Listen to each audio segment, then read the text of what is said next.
Hey guys, welcome back to the channel. Welcome to another video. The Champions League is back this week for the second leg of the round of 16 draw. The opening leg, the first leg of all the games, threw up some intriguing scenarios going into this stage of the Champions League. And of course, we're going to go through the games that are coming up this week and talk about the likely outcomes, and then analyze the games and give my own predictions on who I think will make it into the quarter-final stages. But before we go any further, I would like to remind you all to please like the video and also subscribe if you're new. Both things always and forever be greatly appreciated. And so, without further ado, let's get into this week's Champions League action. First up, we're looking at German giants Bayern Munich as they play at home against Red Bull Salzburg. This one was a bit of a shock in the first leg, to be honest with you. We kind of all expected Bayern Munich to pass this one with flying colours, but they hit a bit of a stumbling block in the first leg when they drew 1-1 with the Austrian club. Kingsley Coman had to come up with a last-minute equaliser to really give Bayern Munich a draw here and less of a feeling of embarrassment, because I think many people were expecting Bayern to be one of the clear-cut favourites in this competition, and it's already proven that they aren't indestructible, they aren't invincible in this competition, as Red Bull proved, because Red Bull actually gave them a very tough game in the first leg, and so much so that they actually came out as a draw. Doesn't mean anything. The away goal rule doesn't count, so of course that takes away from the equation. But 1-1 going into the second leg is not a bad result for the Austrian side at all. Now, the problem is that going into the second leg, they will be on Bayern territory. It will be played at the Allianz Arena, of course. Bayern's home ground. It will be very hostile. It will be very big. It will be a very big game for Red Bull to contend with, and that is honestly why I can see Bayern Munich progressing into the quarterfinals. It was the likelihood going into this game anyway that would happen, but of course this just adds more fuel to that fire. It's just the only thing that causes a little bit more doubt is of course the first leg, in which Red Bull played very well and got themselves that 1-1 draw. In this game, though, I see Lewandowski getting back to his goal-scoring form in the Champions League. I see Bayern Munich kind of taking a hold of this game by the throat and then really finishing off the Austrian side here. So I'm expecting Bayern Munich to progress. I'm expecting Bayern Munich to make it into the quarterfinals. And I'm expecting Bayern Munich to win on the night by 3-1. Next, we move on to Tuesday night's other game, which will see Liverpool host Inter Milan at Anfield.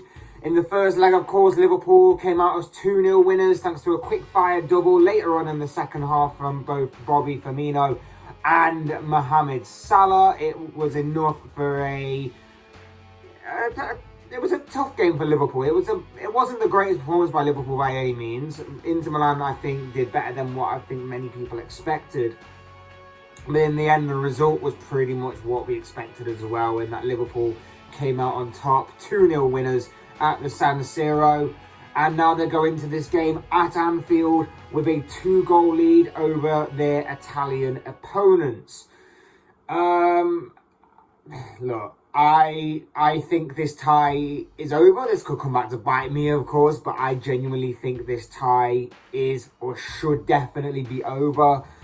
I can't see Inter Milan scoring at the very least 2 goals to take it into a extra time and penalty shootout scenario, let alone 3 goals to, and as well as that, keep Liverpool out at the other end, stop Liverpool from scoring at Anfield in this game, to really sort of overturn this tie and turn this tie completely on its head. Of course, Jurgen Klopp will be saying that this game isn't over, and of course it isn't. If anyone knows about pulling off miracles and pulling off comebacks, it is definitely Liverpool Football Club. So Jurgen Klopp will be telling his players that this tie isn't over. He'll be expecting a professional performance to see this game out. But like I say, at home, at Anfield, on a Champions League night again, Inter Milan the opponents, a proper Champions League feel to this kind of encounter. Liverpool definitely should get the job done, regardless of whether the scoreline is 2-0 or not. Like I say, it wasn't the best performance at the San Siro. They got away, well, I say they got away with it, and they produced a couple of good moments in the game from the 2 goals. I think Inter Milan, like I say, were better than what many people expected. I think in this scenario, though, it suits Liverpool because obviously Liverpool will be looking forward to an Inter Milan side coming to Anfield and having to attack them to try and get back into the game, and that, like I say, could play into Liverpool's hands. Overall, Liverpool make it into the final 8, and that is why I'm going to go for a 2-0 victory to Jurgen Klopp's side. Next up, briefly talking about Manchester City taking on Sporting Lisbon at the Etihad, because let's face it, this game is definitely over. Like I've said previously, that no game of football is ever over until it's over, but you're asking Sporting Lisbon to overturn a 5-goal deficit at the Etihad. It just ain't happening, is it? Unfortunately for Sporting Lisbon, I want to sit here and say that Sporting Lisbon are going to perform a miracle, because I love footballing miracles, and we all do, and especially as a neutral, or even in this case a rival, because I see City as possible rivals to the Champions League this year from a Liverpool fan's point of view.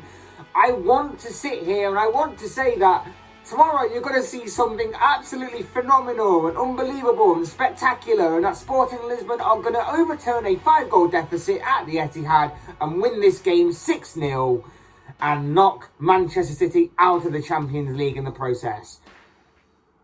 But unfortunately, I can't, because realistically, and the likelihood is that City go on to see this game out.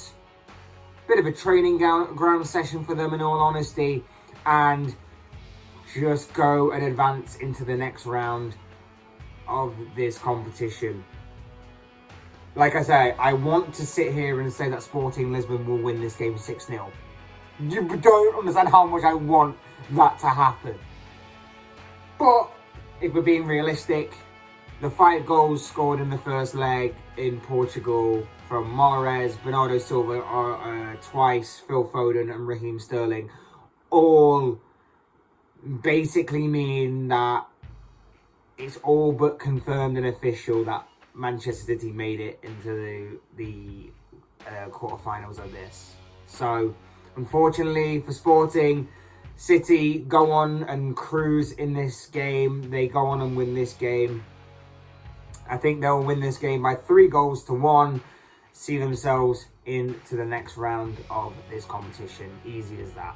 And finally, it's the big one. It is the one that is pretty much still up in the air, despite one team coming out the winner in the first leg.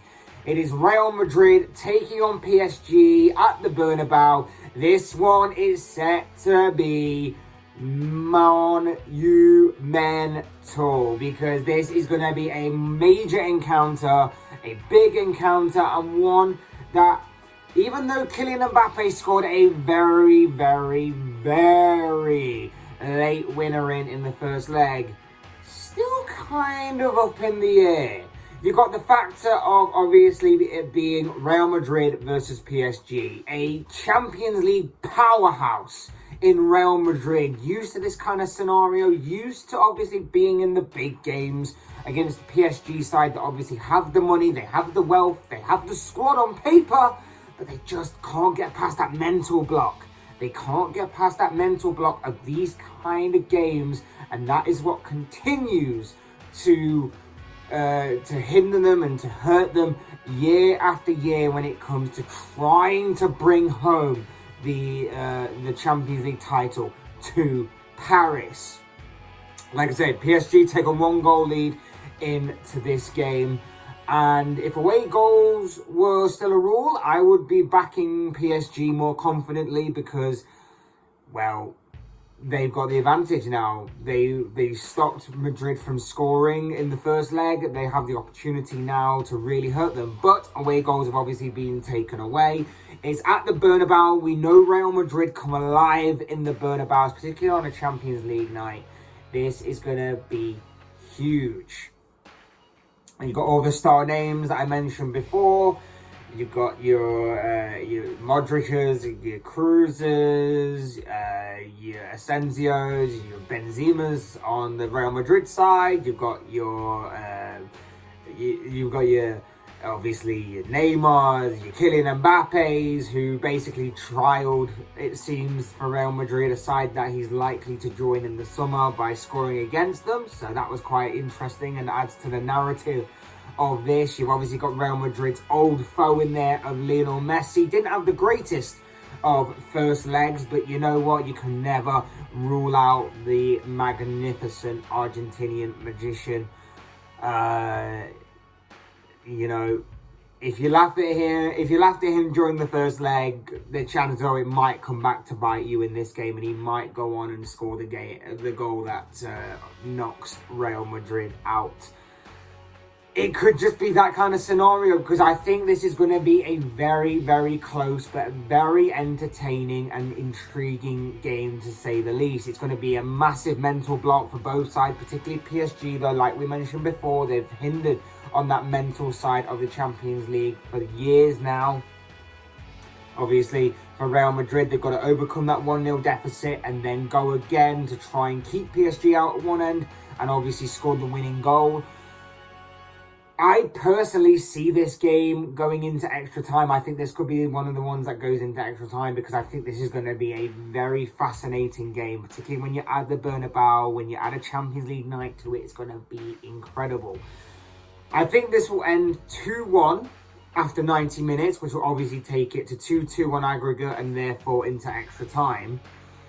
It could go into penalties, but I see a winner, but I just don't know who will score, because I could see a Benzema turning up for Real Madrid and absolutely putting on a striker's masterclass up front and scoring the winning goal. But I could also see the number of match winners that PSG have got. The Neymar, Mbappe, Messi in particular. Messi scoring is something that in here keeps buzzing around, that Messi will score the winning goal. I think it'll end 2-1 after extra time, and I'm going to say that it will end... to hell with it. I'm going to go 2-2. I'm going to go 2-2 come the end. I've been backing Real Madrid all the way since this draw was made. I thought Real Madrid would go through, but for some reason it's telling me to switch back and switch to PSG. So that's what I'm going for. I'm going for 2-2 after 120 minutes of entertaining, very intriguing football, and PSG advance to the quarterfinals. But of course, as I always say, these are just the thoughts, comments, opinions, predictions, whatever you want to call it, of this guy. I want to know what you guys think. What do you make of this massive week of Champions League football coming up? What do you make of the games that are coming up? Do you see Bayern or Salzburg progressing? Will Liverpool hold on to that 2-0 advantage going into Tuesday night's game against Inter Milan? City are in cruise control. Is there a chance, slim chance, that maybe Sporting could pull off a miracle? There's no chance, I know that, but I'm just hoping again. And of course, what will happen between Real Madrid and PSG? Will it be Benzema and Real Madrid through to the final 8, or will Lionel Messi, Mbappe and Neymar have something to say about that? I'd love to know your thoughts, your comments, opinions, predictions, whatever you want to call it, down below in the comment section, because I'm sure it will all make for interesting reading ahead of what is going to be a massive week in the Champions League. Otherwise, hit that like button on the way out if you enjoyed the video. Subscribe if you're new or want to see more content like this. Both things always and forever be greatly appreciated. And as always, thank you all so much for watching and listening. I've been Fletch. This has been another Fletch Talks video. And I will see you all again soon in another video.